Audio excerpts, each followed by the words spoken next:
बतेश्वर मंदिर का इतिहास उत्तर प्रदेश के आगरा जनपद की वाह तहसील में आगरा से 44 मील 70 किलोमीटर और सिकोहाबाद से 14 मील 22 किलोमीटर दूर स्थित ग्राम बतेश्वर अपनी पौराणिकता और ऐतिहासिकता के लिए प्रसिद्ध है। यमुना तट पर बसे इस प्राचीन गांव का पुराना नाम सोरीपुर है। वहां से 10 किलोमीटर उत्तर में यमुना नदी के किनारे बाबा भोलेनाथ का प्रसिद्ध स्थान बतेश्वर धाम है। यहाँ पर हर साल कार्तिक शुक्ल पक्ष दूज से बहुत बड़ा मेला लगता है। इतिहास बतेश्वर एक प्राचीन एवं गौरवशाली तीर्थ है जिसमें सत्ययुग, त्रेता युग, द्वापर युग का इतिहास छिपा हुआ है। यहाँ जैन तीर्थंकर भगवान नेमिनाथ की जन्मस्थली भी है। इसका उल्लेख लिंग पुराण, मत्स्य पुराण, नारद पुराण तथा महाशिव पुराण में भी है। महाशिव पुराण के अंतर्गत कोटिरुद्र संहिता के अध्याय 2 में श्लोक 19 में इस तीर्थ की चर्चा है।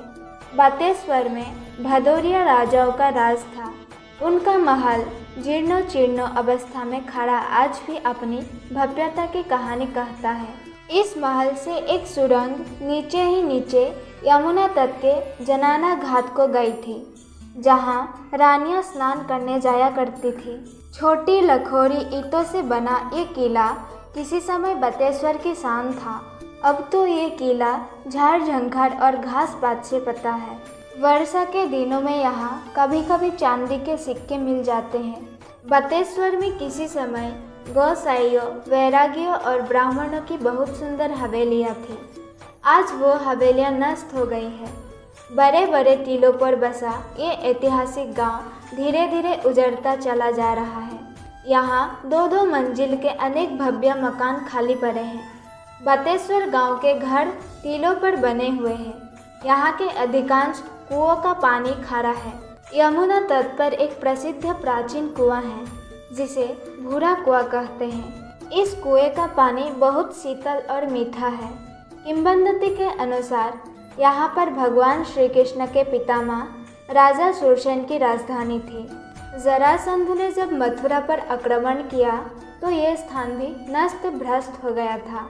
बतेश्वर महात्म्य के अनुसार महाभारत युद्ध के समय बलभद्र विरक्त होकर इस स्थान पर तीर्थ यात्रा के लिए आए थे। यह भी लोक श्रुति है कि कंस का मृत शरीर बहते हुए बतेश्वर में आकर कंस किनारा नामक स्थान पर ठहर गया था।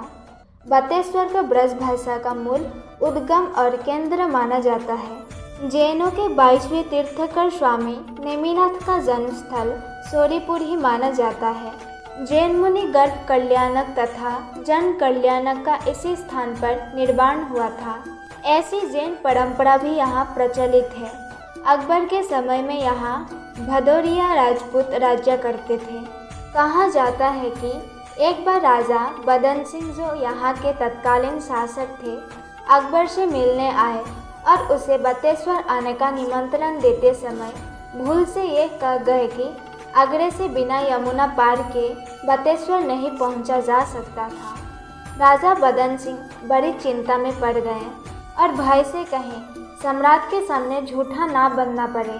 उन्होंने यमुना की धारा को पूर्व से पश्चिम की ओर मुड़वाकर उसे बतेश्वर के दूसरी ओर कर दिया, और इसीलिए कि नगर को यमुना की धारा से हानि ना पहुँचे। 1 मील लंबे अत्यंत सुदृढ़ और पक्के घाटों का नदी तट पर निर्माण करवाया। बतेश्वर धाम के लिए एक कथा कही जाती है कि राजा भदावर के और तत्कालीन राजा परमार के यहाँ उनकी रानियों ने गर्भ धारण किया और दोनों राजा एक अच्छे मित्र थे।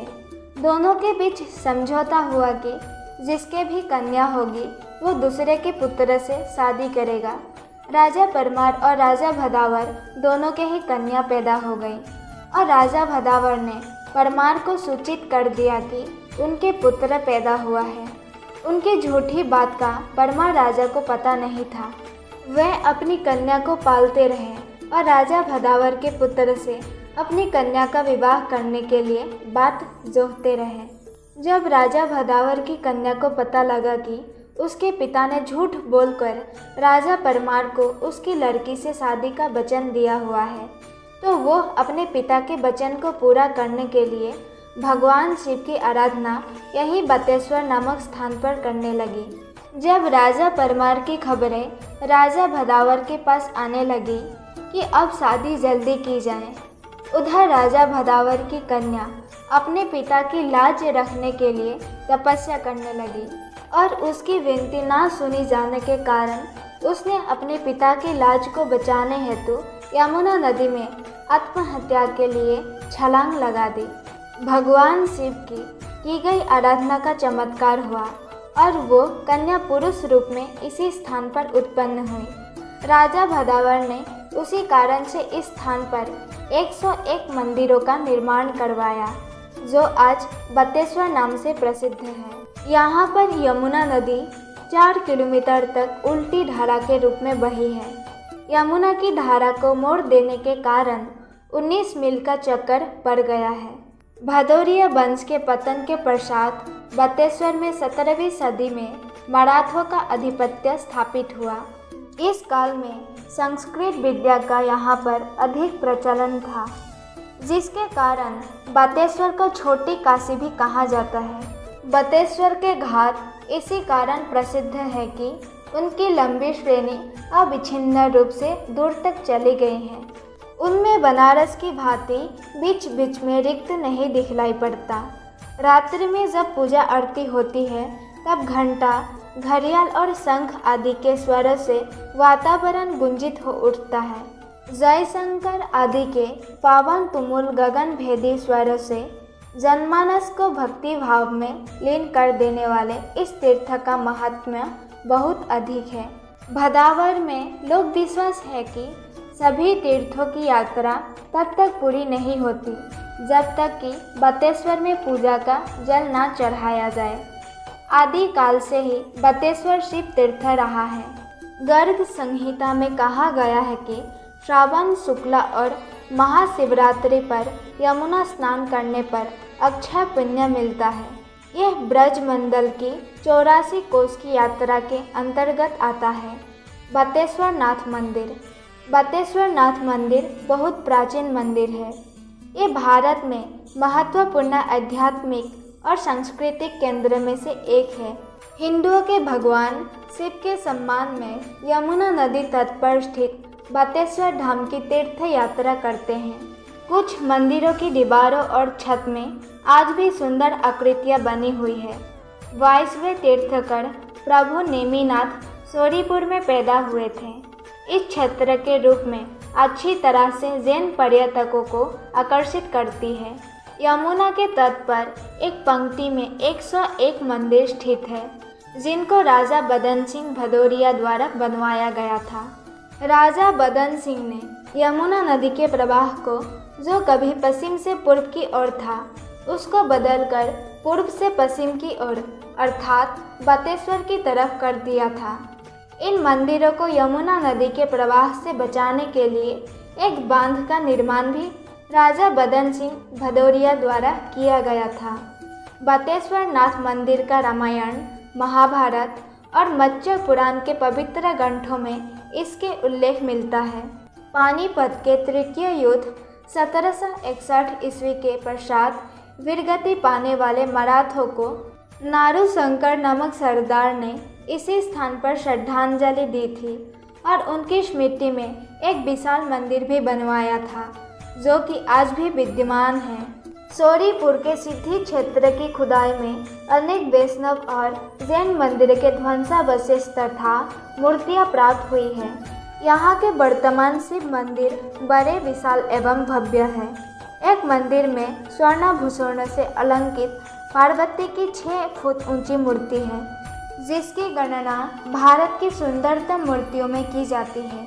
एक शिलालेख के अनुसार 1212 अश्विनी शुक्ला पंचमी दिन रविवार को राजा परिमदि देव ने एक भव्य मंदिर बनवाया था।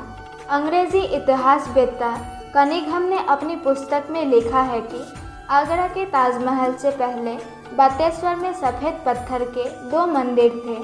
खोज के दौरान कनिंघम को मिला शिलालेख लखनऊ के म्यूजियम में अब भी सुरक्षित है।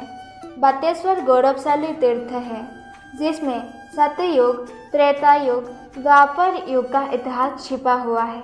यहाँ जैन तीर्थकर भगवान नेमिनाथ की जन्मस्थली भी है। इस प्राचीन तीर्थस्थल का उल्लेख लिंग पुराण, मत्स्य पुराण, नारद पुराण तथा महासी पुराण में भी है। महासी पुराण के अंतर्गत कोटि रुद्र संहिता के अध्याय 2 में श्लोक 19 में इस तीर्थ की चर्चा है।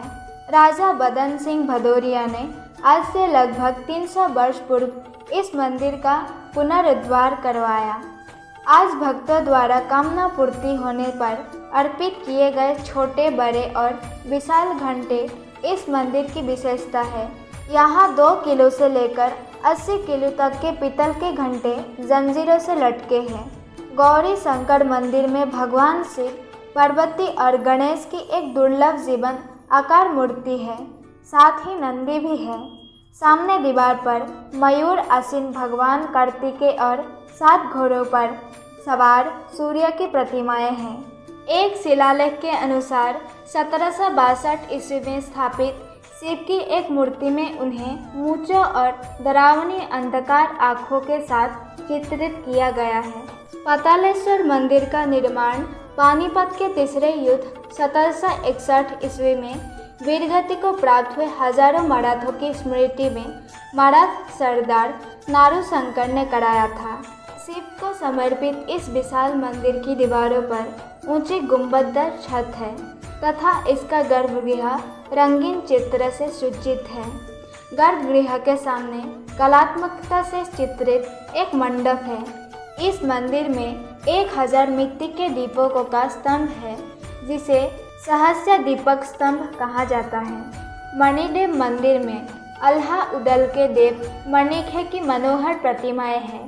ये प्रतिमाएं कसौती पत्थर की है जो पास से साधारण लगती है, पर जैसे जैसे दूर हटते जाते हैं तो इसमें शिवलिंग एवं मणि दमकती जाती है। सोरीपुर के सिद्धि क्षेत्र की खुदाई में अनेक वैष्णव और जैन मंदिरों के ध्वंसावशेष तथा मूर्तियां प्राप्त हुई है। यहाँ के वर्तमान शिव मंदिर बड़े विशाल एवं भव्य है। एक मंदिर में स्वर्णाभूषणों से अलंकृत पार्वती की 100 फुट ऊंची मूर्ति है जिसकी गणना भारत की सुंदरतम मूर्तियों में की जाती है। शिव के मंदिर आज उपलब्ध मंदिरों में 4-5 मंदिर सबसे अच्छी अवस्था में हैं। दोस्तों, आप लोगों को बतेश्वर मंदिर के बारे में जानकर कैसा लगा हमें कमेंट करके ज़रूर बताएं। धन्यवाद।